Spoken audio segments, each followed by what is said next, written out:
servant. Why the fuck did they just blow up a fucking airplane? What was the point of? Well, I guess they were fighting. The guy was like shooting fucking. I'm guessing that this is blonde nigga. It was like shooting arrows and shit. Why?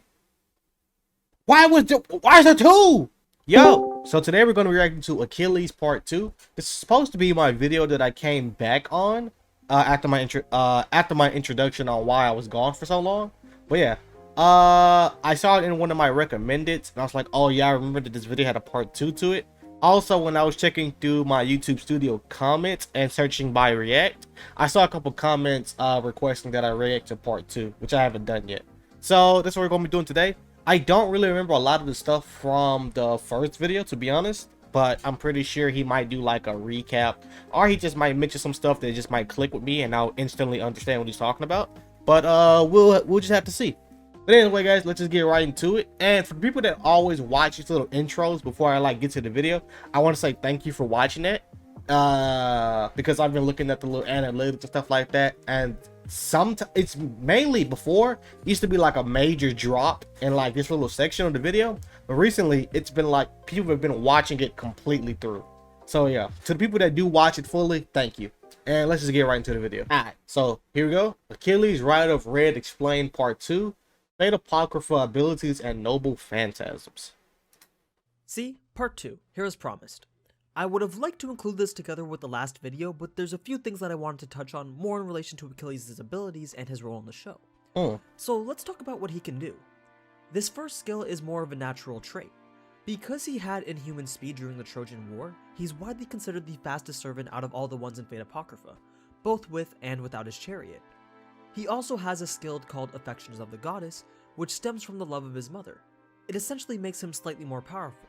Then his first noble phantasm is his chariot, called Troy's Tragedy, tempestuous. I was gonna say a dumbass thing. I was like, do all riders have something they can ride? Well, that's in the fucking name, right? So I was like, yeah. I'm glad that, well, I kept it to myself, but you know, I just made it known now. Immortal chariot. It's a mount that can fly and is pulled by 3 horses. 2 of which I mentioned as being divine since they were gifts from Poseidon. Jesus. In the legend, they're supposed to be immortal, but when summoned as noble phantasms, they're only as strong as another servant, which is still pretty tough regardless. The longer that he rides his chariot, the faster it goes, and the amount of damage he can do while in the chariot is proportional to that increase in speed. If his master wasn't Shiro though, the amount of mana required to even let the chariot reach max speed would be equivalent to that of summoning a whole nother servant. Next up would be his spear, called the Meteor Spear, spear tip of the star-traversing skies. This spear was also a gift, but not from a god, it was from Chiron himself. Chiron gave this to Peleus, who then gave it to Achilles. Curious, I've never heard that name. At its core, it's just a melee weapon, simply for thrusting. Oh, that guy's an archer. It also has the magical ability called Dual Field, which as we saw in the later episodes, creates a fair battleground for a proper one-on-one fight. It's an interesting ability that was created so that when Hector fought Achilles, it would be fair, since it would remove Achilles' invulnerability. Wait, why? Like that's so, hold up. Maybe they know each other or some shit. Well, I guess in that picture it just showed me. But that's so fucking stupid. Why? Isn't this like a war or some shit? I understand you can be fair and shit, but you're immortal. And I'm pretty sure, it was a comment I seen recently. If I can find it, I'll post it in the video, you know, in the video somewhere.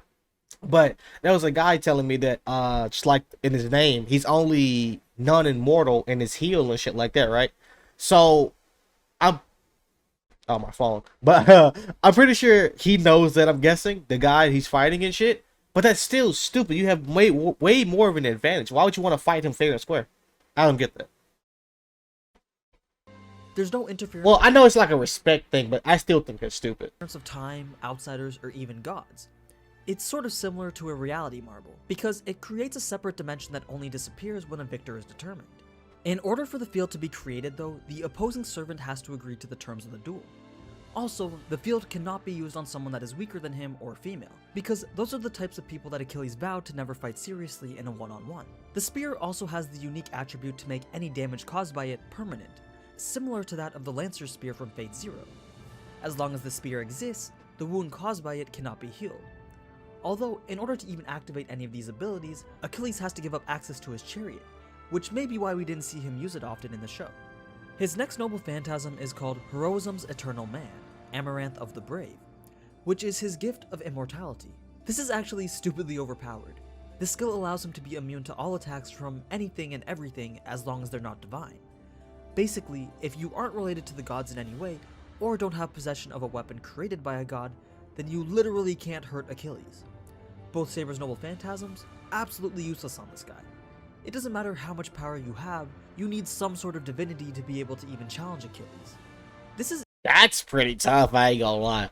But damn that. Oh, that's kinda clean, I ain't gonna lie. You can't Okay.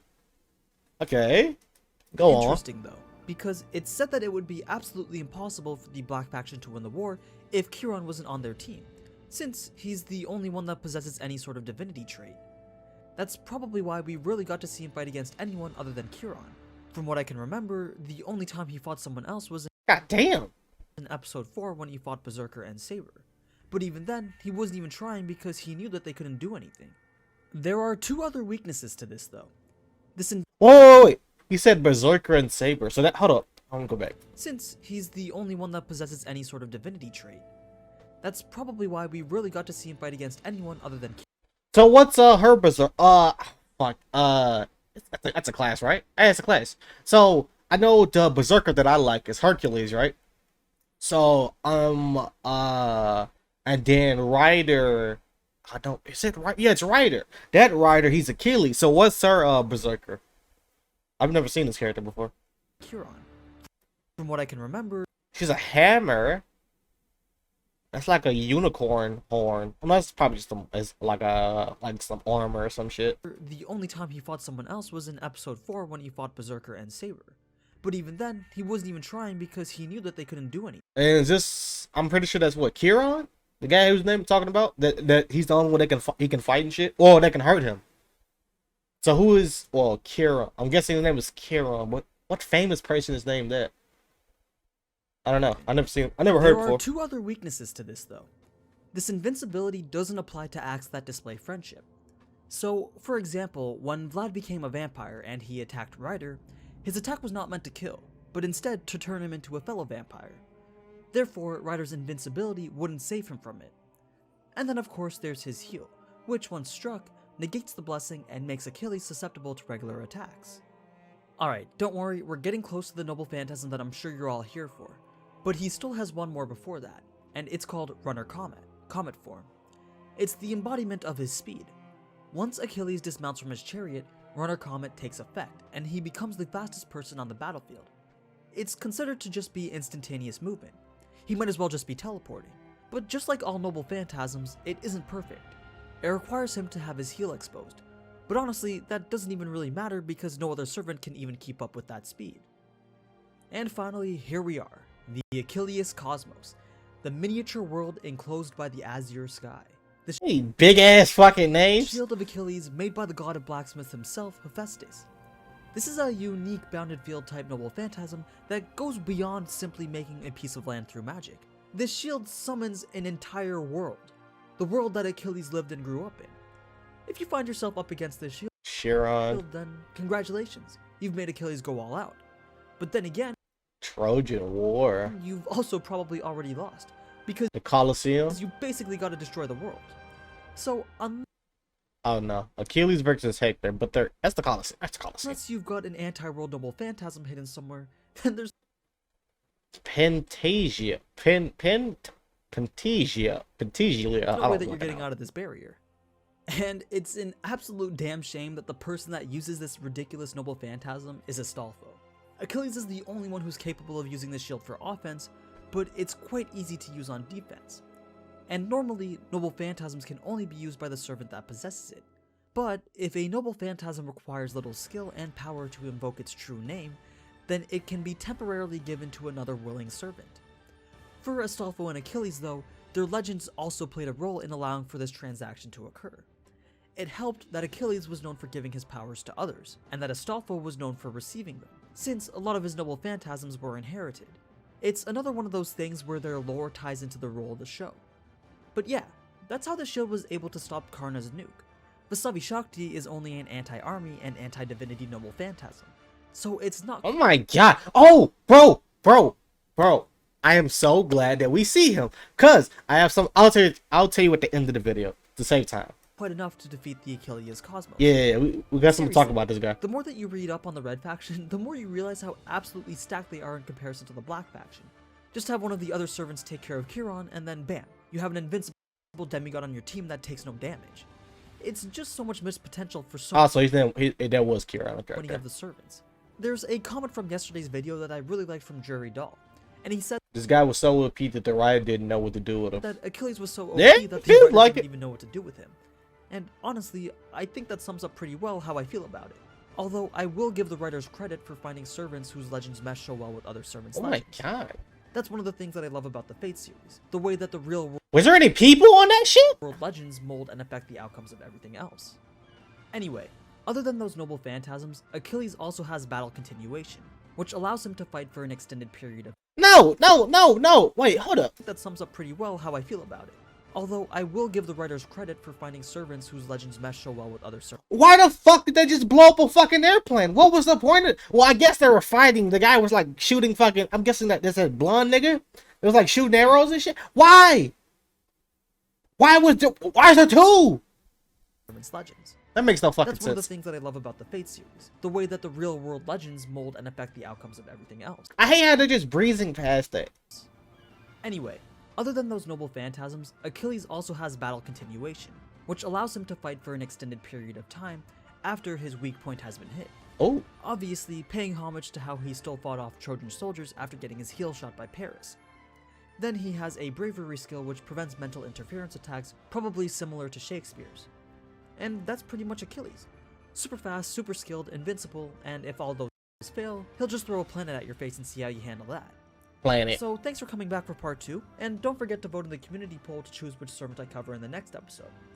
Also, I saw that you guys like the Piera reference. You already know that I'm a pretty big fan of the series, so I'm gonna try to get out a special video dedicated to Ruby next weekend. Hopefully you guys will tune in for that one as well. But as always, thanks for watching, and if you enjoyed this type of anime content, then you already know what to do. So until next time, ciao. Okay. So, okay, hold on. All right. So that video was pretty short. It was like I don't know how I made that video 16 minutes on the last one, but it's whatever. There's a lot of stuff I want to talk about. One, he mentioned fucking Shakespeare. What does Shakespeare do? I get he's a legendary person from history, but what the fucking Shakespeare do? What wacky abilities and noble phantasms can they give fucking Shakespeare? I'm about to look at a video on that. But that just sounds fucking stupid. Shakespeare. Also, the guy, Karma, I think. Yeah, that guy, right? So I started playing FGO again. I'm still like on the first chapter, Fuyuki. I think it's Fuyuki. I'm pretty sure I'm pronouncing that right. But yeah, and then when you go summon, he's there. He's actually there for the summon banner right now. And I was trying to get him, but I don't know if he's that good or not. I'll probably have to look up some videos later after I get done editing and posting this. But yeah, he just, when I saw him, I was like, oh, he's that guy from FGO, but he's also from Fate Apocrypha too, I guess. We might actually watch a video on him, and I seen your guys' comments on the FGO lore guy who makes videos on it.